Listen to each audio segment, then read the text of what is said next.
मुंबई.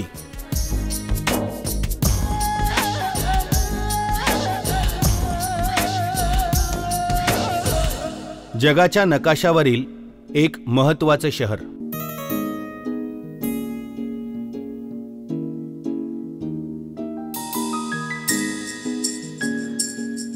देशाच्या एकूण करांपैकी सुमारे 60% कर केवळ मुंबई देते.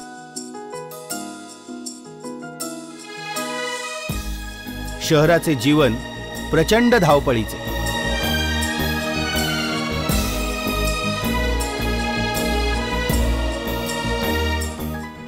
शहर जगविण्यासाठी अनेक छोटे छोटे घटक इथे सातत्याने कार्यरत असतात.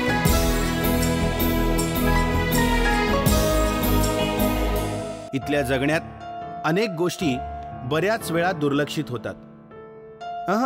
आपण काही मुद्दामून करीत नाही, पण अनवधानाने.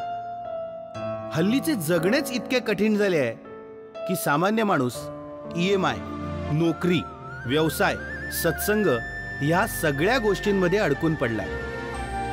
मग नातीगोती, मदत, मैत्री याकरिता तो वेळ काढणार कुठून? अहो, त्याचे स्वतःचेच प्रश्न इतके आहेत की दुसऱ्यांच्या प्रश्नाकडे लक्ष द्यायला त्याला वेळच नाहीये.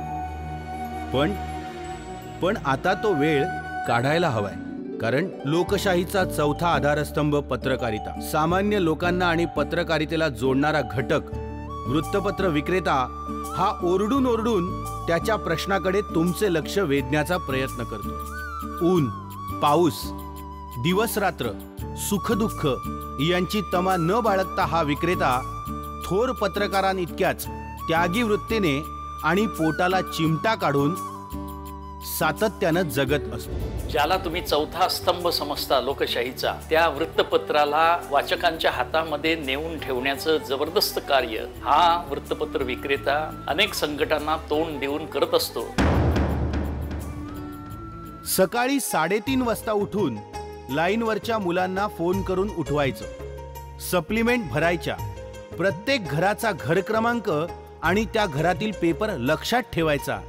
ही सारी कामं पहाटेच्या अंधारात कुणाचीही झोपमोड न करता हा विक्रेता अखंड करीत असतो. वडिलांपासूनचा व्यवसाय आहे. आता सर्वप्रथम म्हणजे काय माहिती आहे, BMCने आम्हाला स्टॉल द्यावी ही आमची मागणी आहे.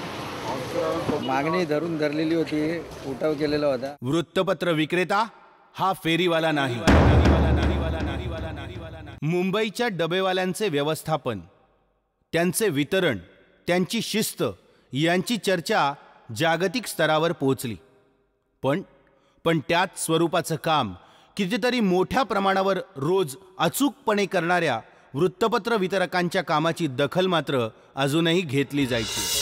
5 वर्षानंतर म्हणजे का, आमच्याकडे 5वीतला ते 4थीतला मुलगा पहिला पेपर टाकायचा, तो 2-2, 3-3 बिल्डिंग पेपर टाकायचा. पण आता अशी एक पेपरचे वजन वाढलं आहे, पाव किलो वजन वाढलं आहे. तर आम्हाला आता पेपरचा मुलगा जर ठेवायचा झाला तर त्याला 50 किलो बाबा त्याची इंटरव्ह्यू घ्यायला लागते की 50 किलो बाबा तुला उचलता येईल काय, अशी परिस्थिती झाली. बदल म्हणजे काय, आम्हाला एकच मागणी होती स्टॉल द्यावा. स्टॉल द्यायला ऊन आहे, पावसकर आहेत, आम्हीच धो पडतात, पेपर भिजतात. पुढच्या पिढीला हा धंदा नको आहे. हा धंदा पुढच्या पिढीला का नको? सकाळी उठावं लागतं, धावपळ. घरात एखादं कोण मेलं तर तिथे ठेवा आणि पेपरला धावा.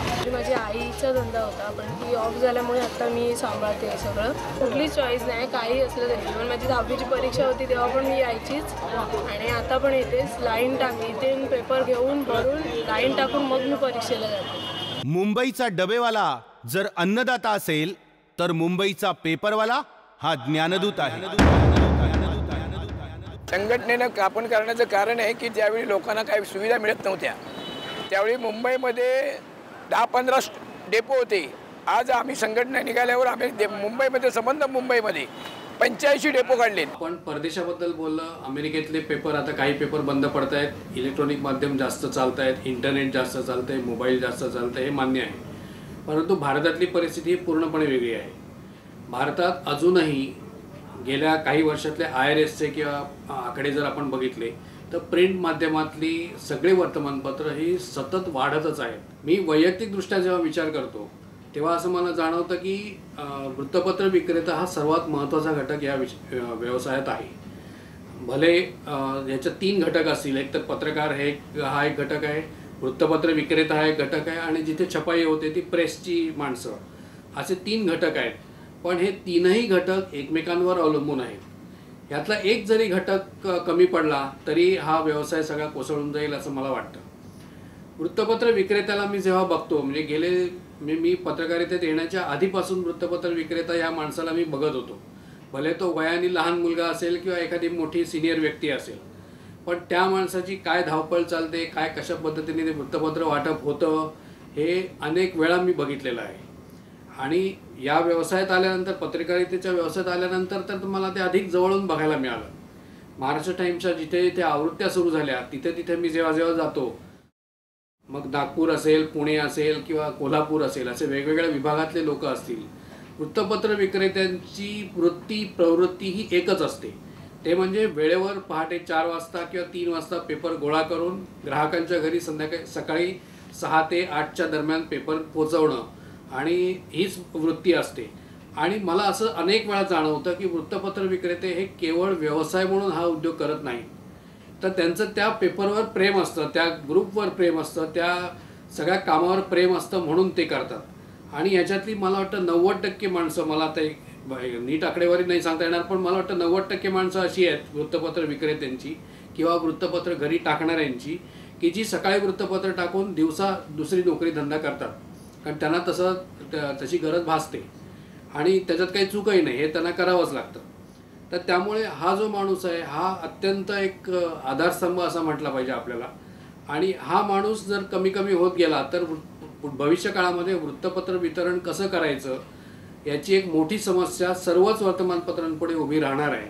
आमचे वडील होते बुवा दांगड, आता सगळे होते त्यांच्याबरोबर आले, मोठे साहेब, बाळासाहेब ठाकरे, म्हणजे सगळी बरोबरची माणसं, शरद पवार साहेब, म्हणजे सगळे बरोबर काम केलेली माणसं. त्यावेळेला वसंतदादा होते, ते पण होते. विक्रेते आणि प्रेस यांच्यामधला दुवा आम्ही, म्हणजे विक्रेत्यांना सांभाळावं लागतं, युनियनवाल्यांना सांभाळावं लागतं. परत हे अनुभवी हरी पवारसारखे अनुभवी माणसं आहेत, त्यामुळे ते समजून घेतात. नवीन पिढी पण आता समजून घेते, असं नाही की नाही समजून घेत, पण त्यांना सांभाळून आम्ही सगळ्या गोष्टी करत असतो. शेवटी विक्रेता पण नाराज नाही झाला पाहिजे, शेवटी तोच आमचा मायबाप आहे सगळ्यांचा, तो पण नाराज नाही झाला पाहिजे आणि मालक पण नाराज नाही झाला पाहिजे. मुंबईसारख्या ठिकाणी किंवा थोड्याशा अन्य उपनगरांमध्ये ज्या पद्धतीनं या इमारती वाढत चाललेल्या आहेत आणि काही ठिकाणी त्यांना परवानगी दिली जात नाही, काही ठिकाणी दिली जाते, त्यामुळे हा तो वर्तमानपत्रांचा गठ्ठा आणि हे सगळं त्याची वाहतूक करणं हे नक्कीच आव्हानात्मक आहे, शारीरिकदृष्ट्या आणि आर्थिकदृष्ट्या दोन्ही. आज ज्या पद्धतीने काम करतो त्या पद्धतीनं आपण काल काम करत नव्हतो किंवा त्याच्या 10 वर्षापूर्वी काम करत नव्हतो. प्रत्येकाच्या कामाचं स्वरूप बदलत आहे. तसं कुठल्याही व्यवसायाचं स्वरूप बदलतच असतं, कारण बदल हा शेवटी सातत्याने होत असतो. त्यावेळेला आणखी 4 वर्षांनी किंवा आणखी 5 वर्षांनी किंवा आणखी 10 वर्षांनी हा विक्रेत्यांचा व्यवसाय कसा असेल त्याचा विचार काही या क्षेत्रातल्या मंडळींनी केलाय की नाही, तो करायला हवा. हा व्यवसाय करताना पूर्ण कुटुंब सामील होतं आणि त्याच्यामुळे जॉईंट फॅमिली जी एकत्र कुटुंब पद्धत म्हणतात ना, एकत्र कुटुंब जे टिकतं, तो सगळ्यात मोठा गुणधर्म या व्यवसायात आहे. मी सकाळी 4 वाजता उठते, आंघोळ वगैरे करून इथे मी 5:30 वाजता टच होते. 5:30 वाजता माड आले असतो तेव्हा मी छाटून वगैरे लाईनी टाकायला जाते. मग लाईनी टाकून मग 7 वाजता लाईनी टाकून झालं की मग मी शाळेत जाते. मुंबईला मी आलो 48 साली. धंदा सुरू केला त्यावेळेस नुकते 10 पेपर होते, पण वाटा वाढले पेपर.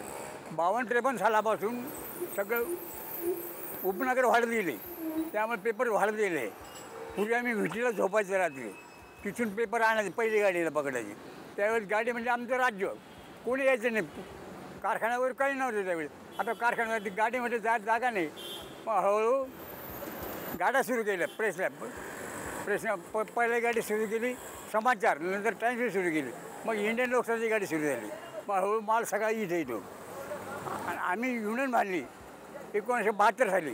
त्यावेळेस 7 दिवस आम्ही रात्रंदिवस पेपर, संध्याकाळ सकाळचे पेपर बंद ठेवले, एकही पेपर निघून गेला नाही. आमचे कोटेकर आमचं लीडर भेटले, आम्हाला मायबाप भेटलं कोटेकर, त्याच्या सहाय्य मी केलं. युनियन बांधली, ऑफिस घेतलं आम्ही दादरला, मोठं ऑफिस आहे. विक्रेत्याचमुळं मी मोठा झालो.